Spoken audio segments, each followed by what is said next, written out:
Ils méprisent la puissance de Dieu et ne voient pas la vérité.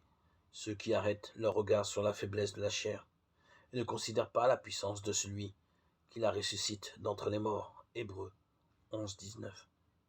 Car s'il ne vivifiait pas ce qui est mortel et n'élevait pas à l'incorruptibilité ce qui est corruptible, Dieu cesserait d'être puissant.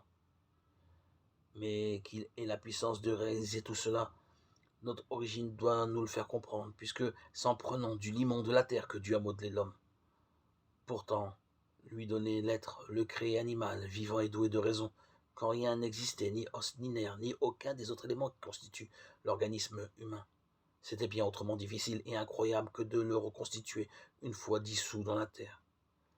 La chair sera capable de recevoir, de contenir la puissance de Dieu, puisqu'au commencement, elle a reçu l'art de Dieu, et qu'ainsi une partie d'elle-même est devenue l'œil qui voit, une autre l'oreille qui entend, une autre la main qui palpe et qui travaille, une autre les nerfs qui sont tendus de toutes parts et qui maintiennent ensemble les membres.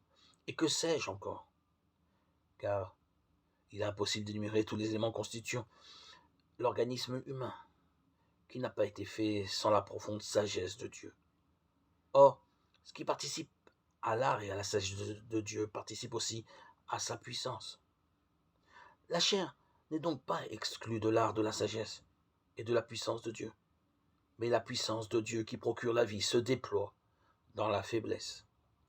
2 Corinthiens 12, 9, c'est-à-dire dans la chair.